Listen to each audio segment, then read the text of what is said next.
And the barrier to entry in all of these is very low, which is great for all of you. You guys know there's a DA's race going on now. So if we wanted today, if any of you said you wanted to get involved, you could walk right in, let's just pick a candidate, Rich Nagrin's office. And I guarantee if you showed resolve, diligent, tireless worker, you would move quickly up the hierarchy and move towards the top level. This is a great profession because merit is really rewarded. It is completely merit-based. Bob Shrum, do you guys know who he is? He has run presidential campaigns for probably the last 30 years. He has never won a presidential campaign, ever. And that's what he does. That's his job.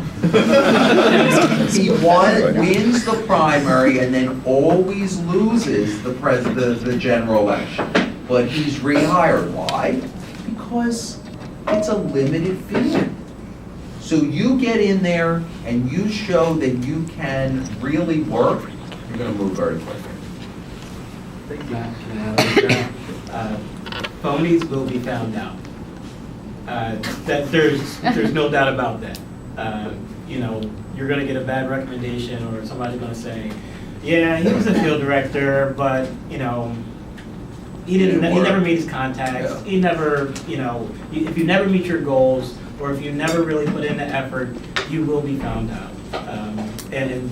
But the thing is, there is a place, there is a role for anybody who wants to be on a campaign, whether it's knocking on doors, data entry, being in communications, compiling news clips. If you have the willingness to work, then we're definitely willing to put you to work. That's for sure. And with that, we're going to open the floor to questions. So if you have a question, just raise your hand and direct it to your panelists. So this question for the state representative, but Jared, sorry. This might be a little bit personal, but you definitely spoke about like always trying to move up and get higher jobs. So do you have any aspirations to hold a higher office?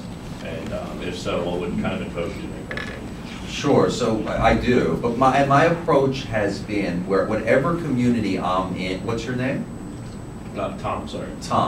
Tom, whatever community I have been in, whether it was high school, college, law school, in my neighborhood where I started a civic organization, I just wanted to leave it a little better. And if that's the approach you take, I think you're going to do really positive things. So right now, I want to pass a discrete number piece of legislation in the State House. I want to do some positive things in a neighborhood who really needs an injection of new leadership, and then I want to move on. So this is a question for all panelists. So I go to Gettysburg College, and the past election cycle, I was running the campaign for Josh Burkholder's congressional campaign in the 4th in Adams County.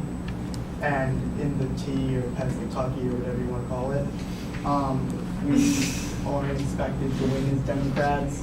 We didn't win as Democrats, and because of that, we didn't really receive a lot of attention from the DCCC or any of these organizations. I think in total, we raised about $3,000. So yeah. So how would you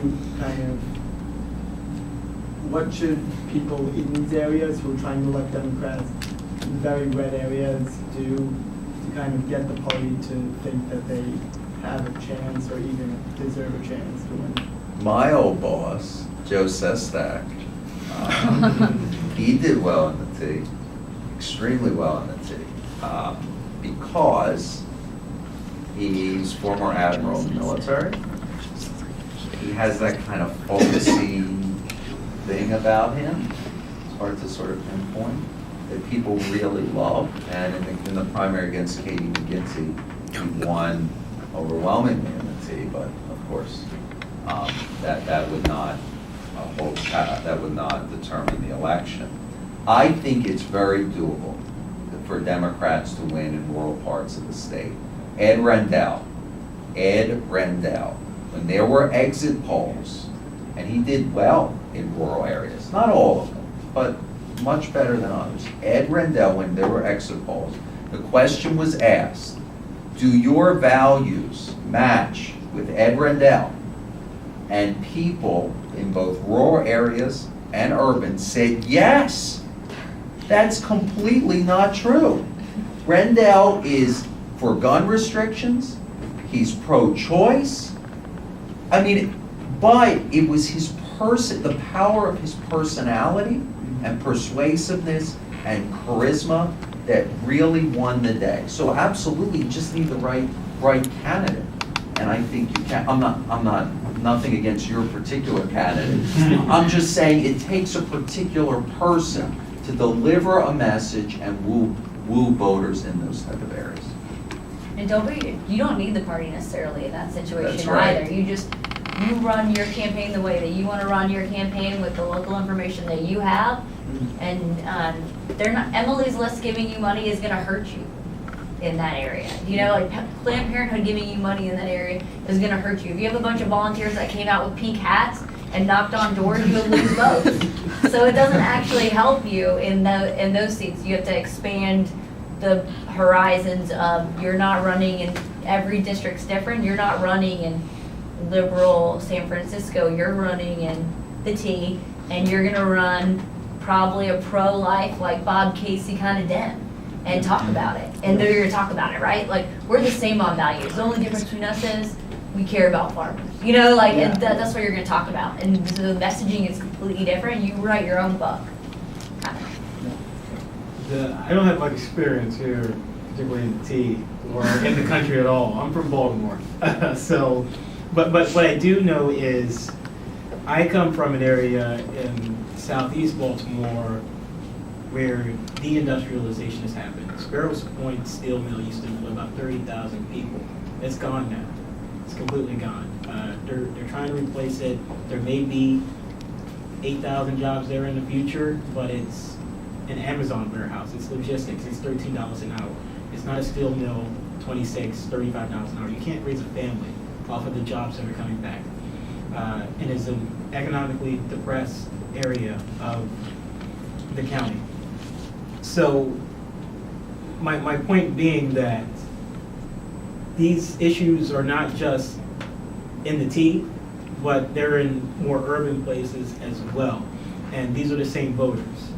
This area voted overwhelmingly for Donald Trump. Even made a visit there, one of the diners, and spoke to one of the local state senators, which was absolutely, I don't want to say appalling, but surprising. You know, in Maryland, of all places, one of the most liberal states outside of California and Massachusetts, that Donald Trump even had a chance, and he won this place overwhelmingly. So, to your candidate's point, where am I operative at? Start small. Make sure you have a strong local central committee. You know, the municipal offices, help build that base and relate to people on their level. Meet them where they are. Use, like Shannon said, your local knowledge. And that information can really be powerful as long as you are authentic to building a base and creating a movement because of your values and authenticity in speaking to that population. Congress may not be the way to start.